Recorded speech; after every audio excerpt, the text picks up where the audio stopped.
Olá você aí, seja bem-vindo ao meu canal. Neste vídeo aqui você verá o Alexandre de Moraes, ministro do Supremo Tribunal Federal, mais conhecido como Xandão, esculhambando, esculachando, detonando, destruindo as narrativas do ministro do Supremo Tribunal Federal, André Mendonça.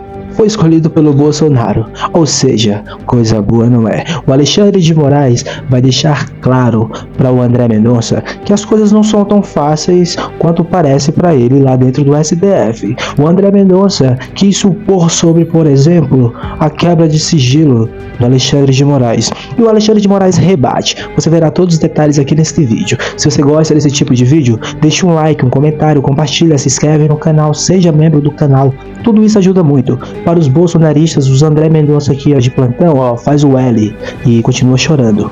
Vamos lá. Então nós vamos, e não são só as pesquisas do Google, nós estamos aqui autorizando as comunicações. Uma série de dados de um número indeterminado de pessoas. Por isso que eu estou falando, é um dilema. Qual o limite da investigação? Nós podemos tomar decisão, por exemplo, eu apoiaria, não precisa ter sigilo bancário e fiscal. Por que teríamos? Vamos acabar. Não, mas desculpa, qual a relação?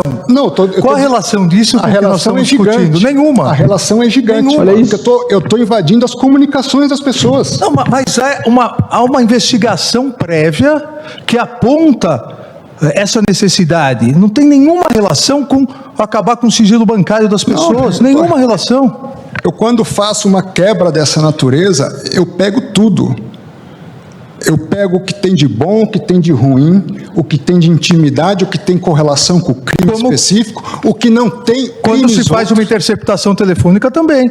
E tudo que não é relacionado é descartado. Mas é relacionado a pessoas determinadas. Da mesma forma, nós não vamos a pessoas indeterminadas. Olha isso. Não, a pessoas indeterminadas. Todo mundo que ligar para aquele que estiver sendo grampeado é gravado. Mas, lógico. É a mesma coisa. Não, não é. Uma coisa é eu pegar um suspeito quebrar todos os e-mails dessa pessoa e vou ter as comunicações das pessoas com esse determinado indivíduo. Outra coisa é eu abrir para um número indeterminado de pessoas que falaram com outras N Mas pessoas. é um indeterminado, determinável pela investigação. Eu gostaria que Vossa Excelência apontasse, porque essa é a importância da discussão, apontasse aonde estão sendo feitos abusos na prática pela polícia. Não estão sendo feitos.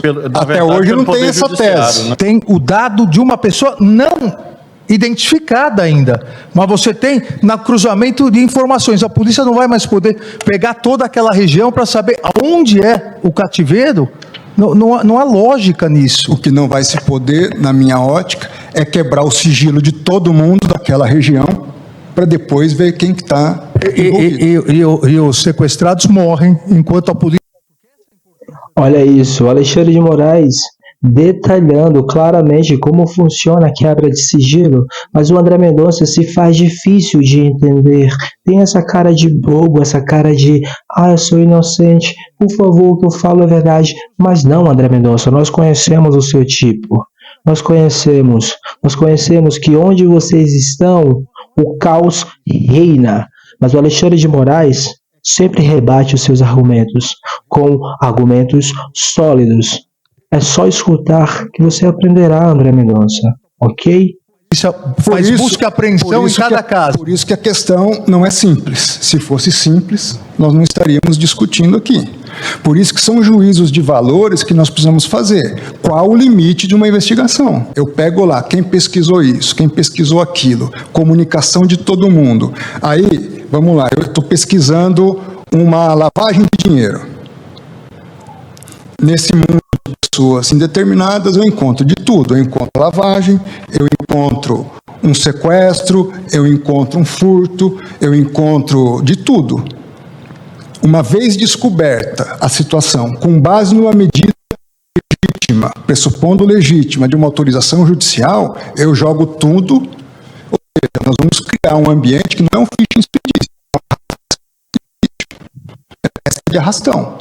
Podemos tomar essa decisão? Podemos, precisamos saber das consequências. Para outros pilares que nós também formam um equilíbrio dentro do Estado Democrático de Direito. Se fosse por meu gosto pessoal de não querer crime, eu adotaria essa tese. Desculpa. Mas, não, estou falando por mim. Mas ninguém está aqui Eu tô falando por defendendo mim. a arrastação.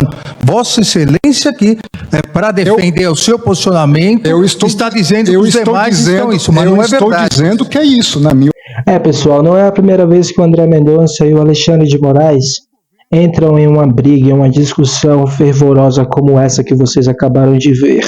E em toda a discussão, o Xandão mostra que os argumentos são mais sólidos, são mais visíveis para a sociedade entender. Vamos ver aqui, pessoal, essa outra esculhambação que o Alexandre de Moraes fez com o André Mendonça lá no STF. Há muitas perguntas sem resposta, ministro Gilmar. Não, é só para colocar. Agora, eu estou tentando me deter no caso concreto. Não, sim. Porque, vamos lá, eu fui ministro da Justiça. E o senhor também trabalhou no Palácio do Planalto, na subchefia de assuntos jurídicos. Em todos esses movimentos de 7 de setembro, como ministro da Justiça, eu estava de plantão com uma equipe à disposição, seja no Ministério da Justiça, seja com policiais da Força Nacional que chegariam aqui em alguns minutos para impedir o que aconteceu. Eu não consigo entender, e também carece de resposta, como que o Palácio do Planalto foi invadido da forma como foi invadido. Vossa Excelência sabe o rigor de vigilância e cuidado que deve haver lá. O fato é o seguinte, eu não vou entrar nesse mérito hoje. Acho que não nos cabe, pelo menos da minha parte, não é a intenção entrar nesse mérito hoje. A minha intenção é avaliar a conduta do senhor Aécio Lúcio Costa Pereira. Ministro André, se me permite, já que Vossa Excelência entrou, nesse caso, as investigações demonstram claramente o porquê houve essa facilidade. 5 coronéis comandantes da PM estão presos, exatamente porque desde o final das eleições se comunicavam por zap, dizendo exatamente que iriam preparar uma forma de, havendo manifestação, a polícia militar não reagir. Então, claramente, a polícia militar, eu também fui ministro da Justiça e sabemos nós dois, que o ministro da Justiça não pode utilizar a Força Nacional se não houver autorização do governo do Distrito Federal, porque isso fere o princípio federal. Não em relação aos prédios federais. Olha isso, pessoal. O ministro Alexandre de Moraes está preparadíssimo para lidar com o André Mendonça, isso fica claro. Toda a resposta já está pronta para o André Mendonça sempre ficar dessa forma, um pouco alterado. Parece que ele não está acostumado a ser rebatido, mas André Mendonça, você será. O Alexandre de Moraes sempre tem argumentos mais válidos, entendeu? Mas não em relação à Praça dos Três Poderes. Mas em relação às edificações federais, ele pode e deve com conter. todo respeito, Vossa Excelência, querer falar que a culpa do 8 de janeiro foi do ministro da Justiça... Vossa Excelência que está dizendo isso. É um absurdo. Vossa Excelência que está dizendo isso. 5 comandantes estão presos... Muito embora eu queria e o Brasil quer ver esses vídeos do Ministério da Justiça. O ex-ministro da Justiça que sucedeu Vossa Excelência fugiu para os Estados Unidos... Eu sou advogado de ninguém e jogou o celular dele no lixo. Eu não sou advogado de preso. Ninguém. E agora Vossa Excelência